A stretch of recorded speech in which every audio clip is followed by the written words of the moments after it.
Hello there internet, and welcome back to World of RooCraft. I know, it has been a while since our last trip to Azeroth. About 6 months I think.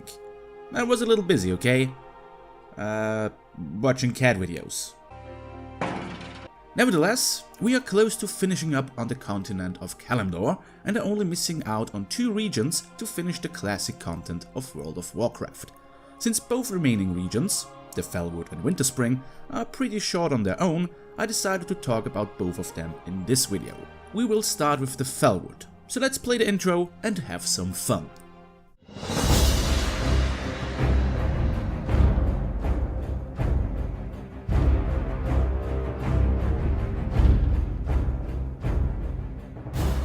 To understand what's going on in the Felwood, we first have to take a look at its history. Don't worry, this won't take long. The region now known as the Felwood has been part of the Northern Ashenvale up until the Third War. Everything was fine and dandy until the evil dreadlord Tichondrius marched his demonic troops through the Ashenvale to reach Mount Heal. The local night elves gave him a good fight defending the Ashenvale, so Tichondrius' boss, the even more evil Archimond, ordered the use of the so-called Skull of Gul'dan, a powerful demonic artifact. The use of the skull corrupted the area, infected the wildlife, turned the wood's waters into goo, and even made the trees look spooky, as you can see right here. Tichondrius was eventually defeated, more on that later, but the damage to the woods was already done. If you travel to the Felwood today, you can still see the destroyed Night Elf temples and structures. Pretty cool stuff. So what happened there after the Third War was over? A subgroup of the Cenarian Circle, the Emerald Circle, set up shop in the woods and started to try its best to cure the Felwood's corruption. The Horde and Alliance also made their bases in the woods with the Bloodvenom Post and the Talon Branch Glade. And let's not forget that the woods also became the home of the so-called Timbermoor Furbolgs. Look at them, they're so fluffy! After that, nothing much happened in the Felwood up until the Cataclysm. The Emerald Circle had minor success in returning the Felwood to its former glory, and thankfully, the region was spared by the Cataclysm and Deathring's return. And this leads us to today. Our adventure begins in the woods south, at the Emerald Sanctuary. We have a little chat with the druids there, and are asked to help them dealing with the corrupted wildlife around the post. We help them the only way we know how, killing everything. But that's just the beginning. We're also told that an evil satyr tribe, the Shadefire clan, is making the lives of our druidic friends miserable. To stop them, we have to take out their leader, a guy named Xavatras. There is only one problem.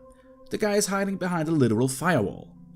To reach him, we first have to kidnap an imp, don't question it, and get his help to enter the Netherrealm. Here we just have to kill a giant Voidwalker and he drops the Claw of Tichondrius. Yeah, that same Tichondrius. Now we can breach the Satyr's firewall and take the douche out. That concludes our task at the Emerald Sanctuary, so we now move on to our next stop, the Bloodvenom Post.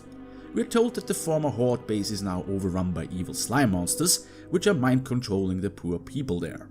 We help them out by killing them. What else? And our reward for this is being puked on by a Tauren.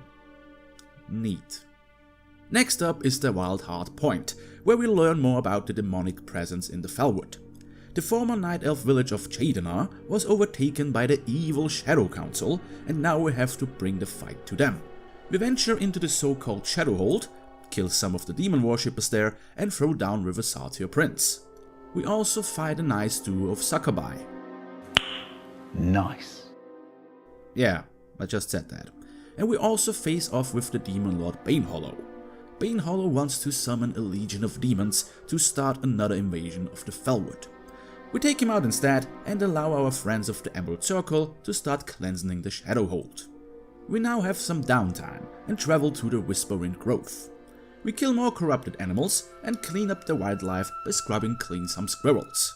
We eventually manage to revive a dormant protector seedling and help the little guy growing up to a sapling before he becomes a fully grown protector. Seems like our efforts in cleansing the woods are going great.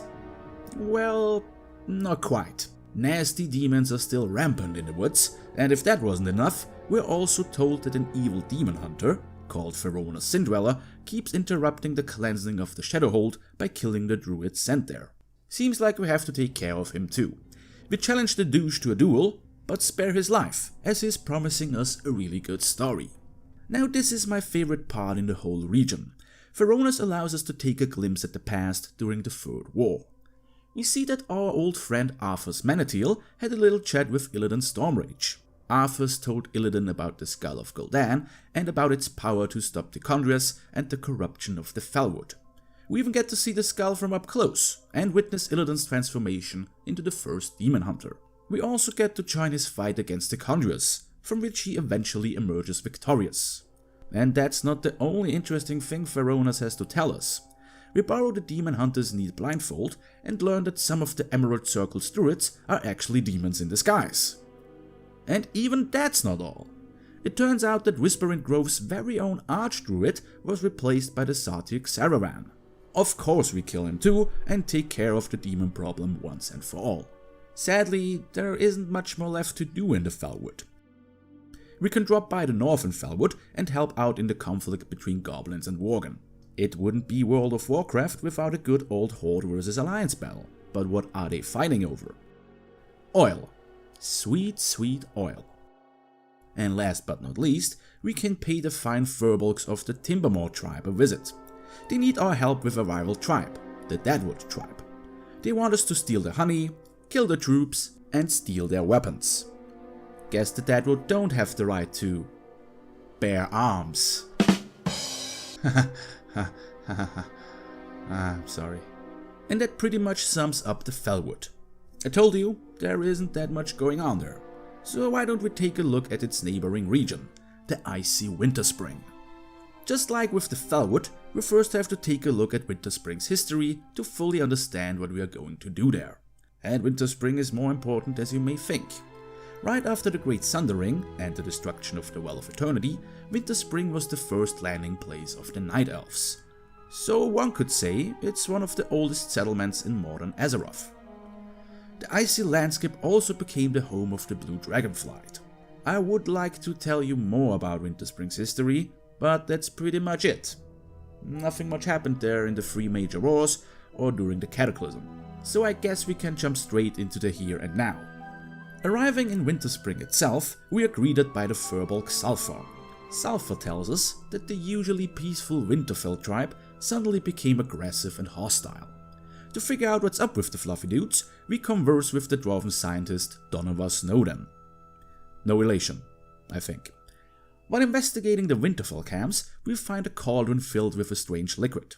It turns out that the Winterfell are stealing some of the green ooze of the Felwood to mix it with Winterspring's hot spring water to raw it up. Okay, they want to get stronger and become more aggro because of it. That's not too bad, right?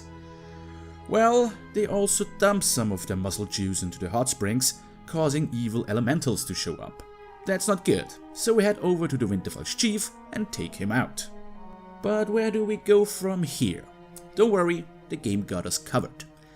We find the Winterfell chief's journal and bring it to the druid Kelek Skykeeper so he can translate it for us. Since this will take some time, we decide to check out the nearby Calferil Lake. We make a new friend there, a Kaldorei ghost, who tells us of his tragic story. A magical gem, the Tsin Malor, destroyed their town, causing night elf ghosts to roam the area. We agree to help him and put his ghost friends to rest. How nice of us. And that's not all. We also get to talk to a Kaldorei spirit and a Blood Elf ghostie. Our undead Blood Elf friend tells us that the Sindarai came to Calferil looking for Sin Malor.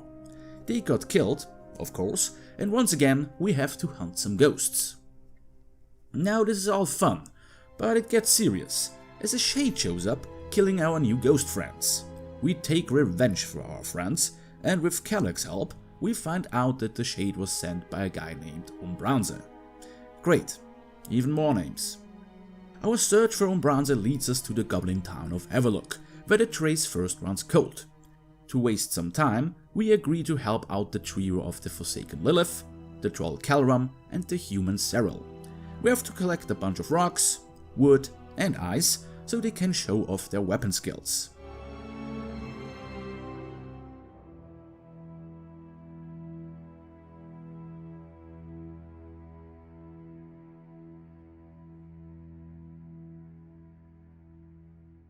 In the meantime, Kelleck even finished up translating the Winterfell Chief's journal, and it turns out that the muscle juice made him go crazy.